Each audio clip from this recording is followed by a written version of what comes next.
दफ्तर से लौटकर घर के भीतर अभी अभी दाखिल हुए अनादि ने देखा कि मिशा को उसके आने का कोई भान ही नहीं है।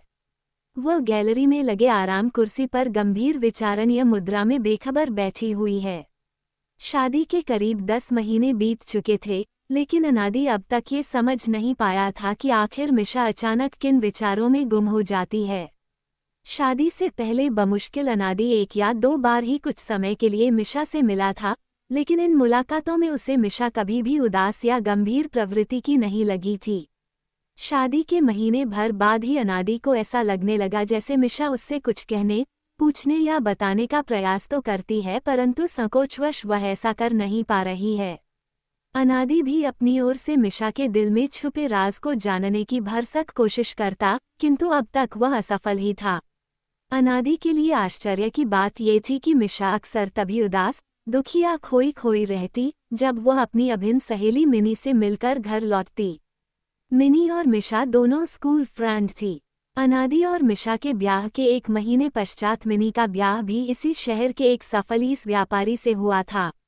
मिशा अक्सर अपने फुर्सत के क्षणों में मिनी से मिलने उसके घर पहुंच जाया करती थी। आज फिर मिशा को यूं ही अपने आप में खोया देख अनादि उसे कुछ कहे बगैर किचन में चला गया।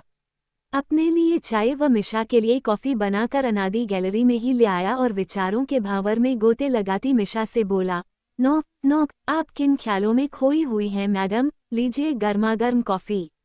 अनादि का इस तरह ऑफिस से थका हुआ लौटकर स्वयं के लिए चाय और मिशा के लिए कॉफी बनाकर लाना मिशा को बिल्कुल भी अच्छा नहीं लगा। मिशा को कॉफी पसंद है यह अनादि जानता था।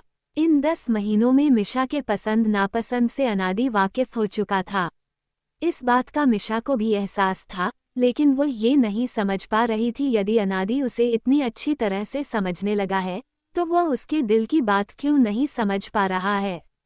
वह क्यों मिनी के पति की तरह उससे अपने प्यार का इजहार नहीं करता, क्यों उसे कोई सरप्राइज नहीं देता, गिफ्ट नहीं देता, वीकेंड पर कहीं बाहर घुमाने लेकर नहीं जाता, वह क्यों हर वक्त काम में ही लगा रहता है। न जाने ऐसे कई अनगिनत सवालों के आग मिशा के मन में सुलग रहे थे। इन सवालों की लपटें उस वक्त और अधिक ज्वलंत हो जाती जब मिशा अपनी सहेली मिनी से मिलकर लौटती। अपने सामने इस तरह हाथों में चाय और कॉफी के साथ अनादि को खड़ा देख मिशा बोली, अरे आपने ये सब क्यों किया? मुझसे कह देते मैं बना देती। अनादि मुस्कुराकर मिशा के करीब बैठते हुए बोला, तुम बनाओ या मैं, क्या फर्क पड़ता है।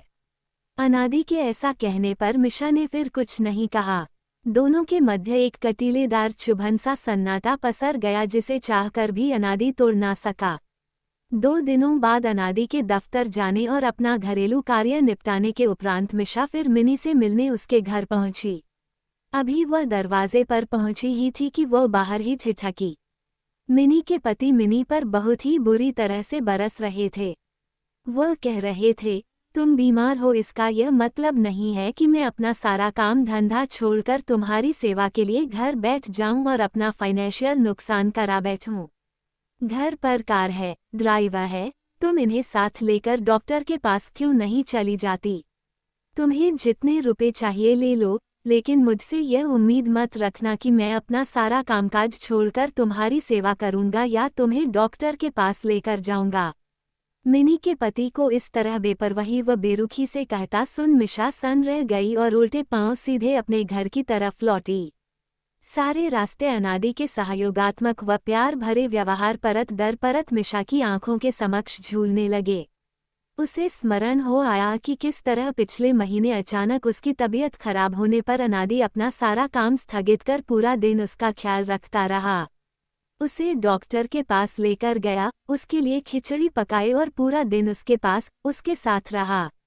ये सब याद कर बार बार मिशा का दिल उससे बस एक ही प्रश्न कर रहा था, अनादि का उसके प्रति जो व्यवहार है क्या यही प्यार है? और हर बार मिशा के दिल की गहराइयों से बस एक ही जवाब आ रहा था, हाँ यही प्यार है।